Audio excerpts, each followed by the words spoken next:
नमस्कार, आप देख रहे हैं जनता टीवी। मैं हूं आपके साथ अमन त्रिपाठी। बुलेटिन की शुरुआत करेंगे एक बड़ी खबर के साथ। बड़ी खबर, बड़ी जानकारी सामने आ रही है इस वक्त की बड़ी खबर आपको बता दें। लोकसभा चुनावों को लेकर आज अहम बैठक होनी है। चुनावों को लेकर कांग्रेस की अहम बैठक होगी। राष्ट्रीय अध्यक्ष मल्लिकार्जुन खड़गे इस बैठक की अध्यक्षता करेंगे। महासचिव केसी वेणुगोपाल भी इस दौरान मौजूद रहेंगे। वहीं सीएम सुक्खू भी इस बैठक में शिरकत करते नजर आएंगे। लोकसभा चुनाव को लेकर रणनीति बनाई जानी है। बड़ी खबर, बड़ी जानकारी, लोकसभा चुनावों को लेकर रणनीति बनाई जाएगी। वहीं लोकसभा चुनावों को लेकर आज अहम बैठक होनी है।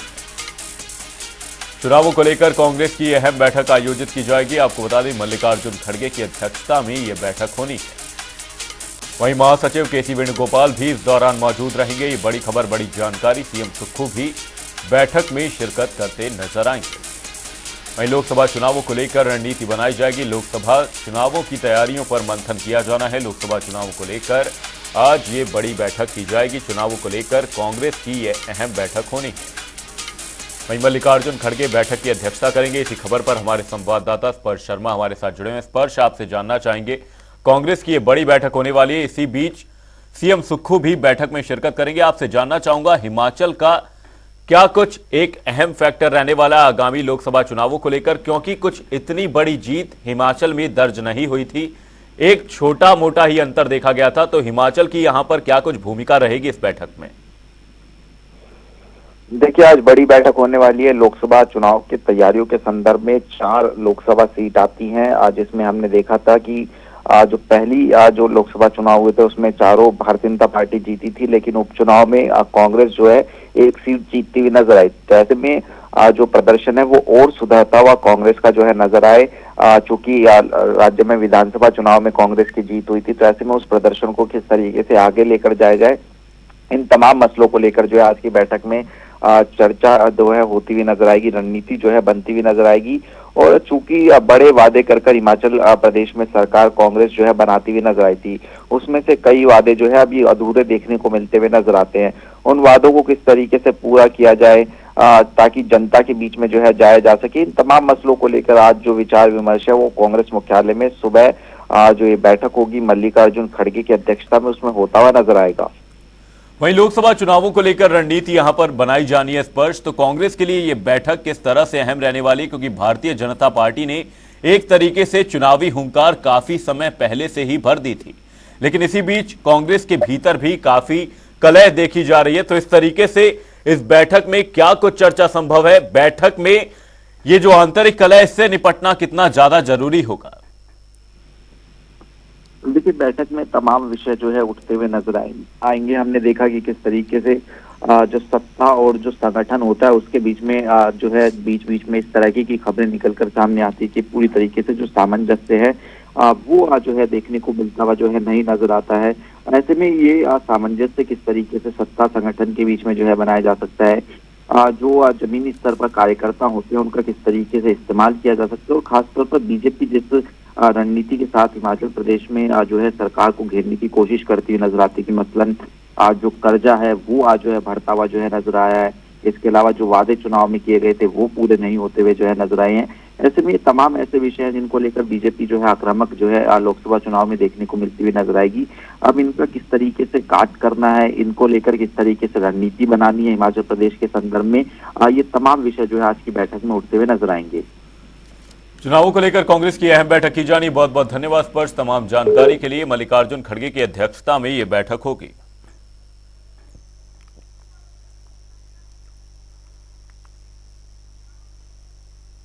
साल भर के लंबे इंतजार के बाद अब हाटी समुदाय के लोगों को एसटी का दर्जा मिल गया है। जहां एक तरफ गिरिपार इलाके के लोगों के लिए यह अधिसूचना एक बड़े लंबे संघर्ष के बाद जीत की सूचना है, तो वहीं इस मुद्दे को लेकर सियासत भी शुरू हो गई है। एक तरफ प्रदेश की कांग्रेस सरकार इस मामले में बीजेपी पर फिजूल राजनीति करने का आरोप लगा रही है, तो वहीं दूसरी ओर बीजेपी वर्तमान सरकार पर झूठा श्रेय लेने और हाटी को अनुसूचित जनजाति दर्जा मिलने में देरी करवाने के लिए जिम्मेदार ठहरा रही है।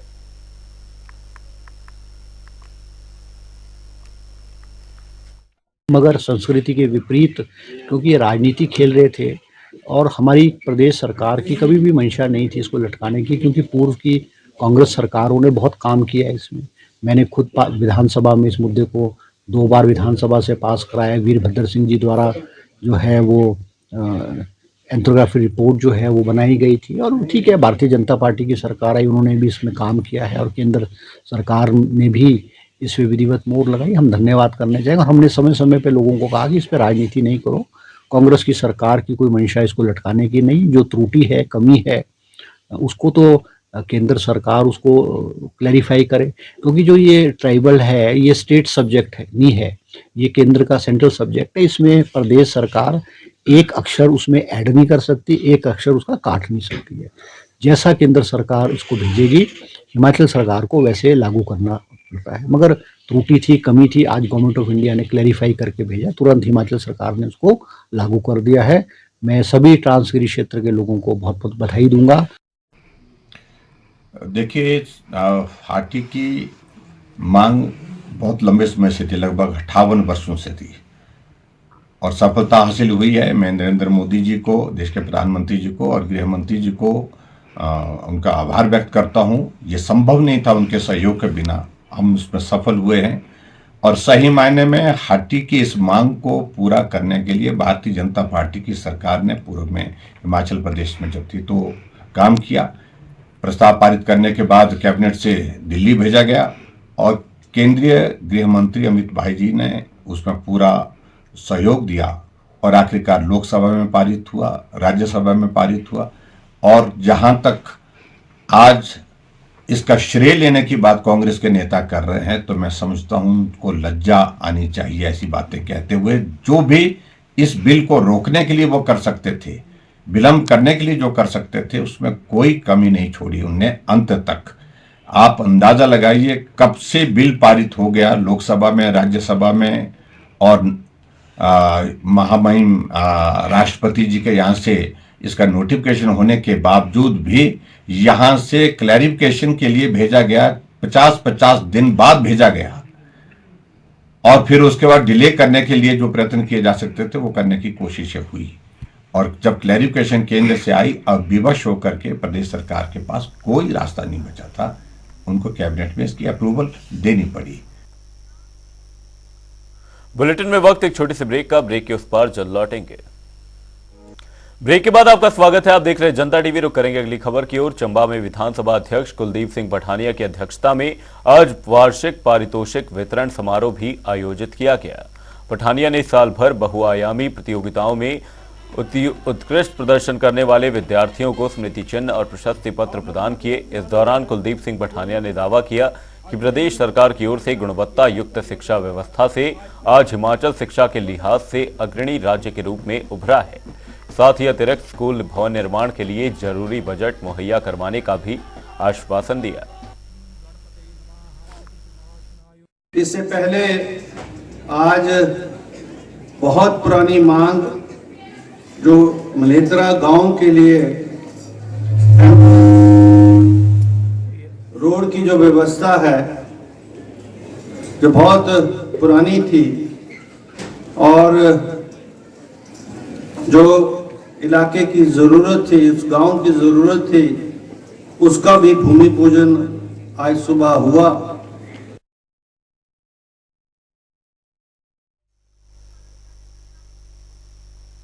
किन्नौर में कैबिनेट मंत्री जगत सिंह नेगी ने 1 करोड़ 43 लाख रुपए की लागत से बनने वाले सैनिक विश्राम गृह का शिलान्यास किया। इस दौरान उन्होंने भूतपूर्व सैनिकों की समस्याएं सुनी और आश्वासन दिया कि प्रदेश सरकार उनकी समस्याओं का समाधान करेगी। इस अवसर पर मंत्री जगत सिंह नेगी ने जानकारी देते हुए बताया कि सैनिक विश्राम गृह की हालत काफी जर्जर थी, जिस पर अब प्रदेश सरकार ने विश्राम गृह के लिए बजट का प्रावधान किया है और जल्द ही सैनिक भवन तैयार हो जाएगा।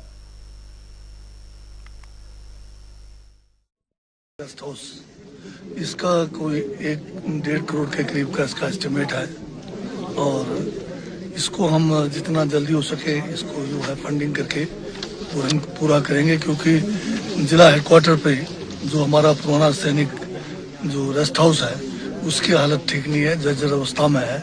और किन्नौर जिले से बहुत सारे हमारे भूतपूर्व सैनिक हैं जिनका जिला हेडक्वार्टर पर कामों के लिए आना पड़ता है। उनके लिए ये सुविधा जो है हम जल्द से जल्द इसका बनाने का प्रावधान करेंगे और सरकार की तरफ से पूरा बजट का प्रावधान करेंगे। शिमला के रिज मैदान पर आयोजित विंटर कार्निवल में गायिका नेहा दीक्षित ने पहले वॉइस ऑफ हिमाचल का खिताब अपने नाम किया। पहली वॉइस ऑफ हिमाचल बनने पर उन्होंने इस आयोजन को लेकर एक बड़ी बात बताई। नेहा ने जनता टीवी से खास बातचीत की। क्या कुछ रहा इस बातचीत में, वो सुनिए।